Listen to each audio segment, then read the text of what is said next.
कुर्बानी एक अजीम शान इबादत है जिसका आगाज हजरत आदम अलैहिस्सलाम के जमाने से हुआ। ताहम इस इबादत को हजरत इब्राहीम अलैहिस्सलाम से मंसूब इसलिए किया जाता है कि उन्होंने महज अल्लाह की रजामंदी के लिए अपने बेटे हजरत इस्माइल अलैहिस्सलाम को कुर्बानी के लिए पेश किया था।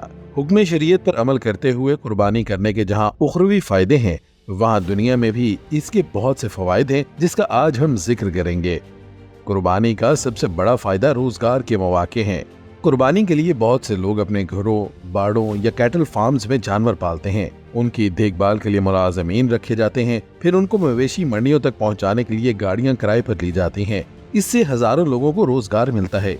ईद उल अजहा के दिनों में हजारों कसाब जानवर ज़िबह करते हैं, गोश्त बनाते हैं, जिसके इवज इनको मुनासिब मुआवजा मिलता है। 20 से 30 अरब किसाब हजरात मजदूरी के तौर पर कमाते हैं और इनमें सिर्फ प्रोफेशनल किसाब ही नहीं बल्कि आम मजदूर और इस काम में माहिर हजरात भी शामिल हैं जो इस काम से अपनी आमदनी में इजाफा करते हैं। ईद कुर्बान के दिनों मुल्क की मईशत का पहिया भी तेजी से घूमने लगता है।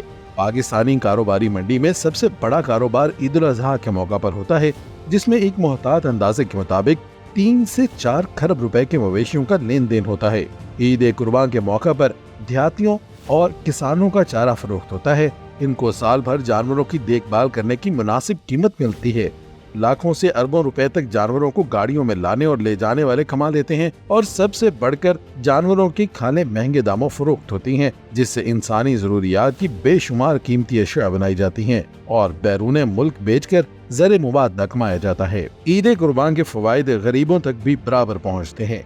दुनिया में जहाँ कुछ लोगों के पास दौलत और खाने पीने की अशिया की फरावानी है, वहाँ ऐसे गुरबा भी हैं जिनके यहाँ सारा साल गोश्त नहीं पकता। कुर्बानी करने के बाद कई खुश नसीब लोग अपने रिश्तेदारों, दोस्तों और मस्कीनों को गोश्त पहुँचाते हैं, जिसकी बदौलत उनके घर में भी गोश्त पकता है और वो अल्लाह की नेमत से लुत्फ उठाते हैं। समाज में मुतहरिक बेशुमार फलाही तंजीमें ईद कुर्बान के मौका पर खाले जमा करती हैं और उनकी फरोख्त से हासिल रकूम को फलाही मंसूबों पर खर्च करती हैं। ये तंजीमें इन पैसों से गरीब अवाम की माली आनत का बंदोबस्त भी करती हैं, जिसके बायस इनकी जिंदगी में आसानियाँ पैदा होती हैं। कुर्बानी की खालें अक्सर मदारिस और जामियात को भी दी जाती हैं। तालीमी इदारे इन खालों को बेचकर कई महीने के अखराजात जमा कर लेती हैं, जो कि जरूरत के मुताबिक गरीब और नादार बच्चों की तालीम पर खर्च किए जाते हैं। अल्लाह की राह में कुर्बानी देना गर्दिश दौलत का भी एक जरिया है। इस्लाम का एक मकसद ये भी है कि दौलत सिर्फ अमीरों के दरमियान ही गर्दिश न करने लगे।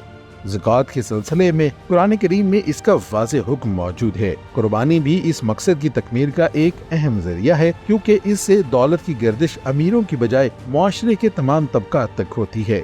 चुनांचे सिर्फ एक हुक्म इलाही की हिकमत पर गौर करने से अंदाजा होता है कि इंसानों के लिए इसमें कितनी भलाइयाँ पोशीदा हैं। इसी तरह दीगर अहकामात रब्बानी भी इंसानों के लिए फायदेमंद और उनकी फितरत से करीब तर हैं। अल्लाह ताला से दुआ है कि हम सबको सुन्नत इब्राहीमी की अदायगी के जरिए हुक्म खुदाबंदी की बजा आवरी का मौका अता फरमाए।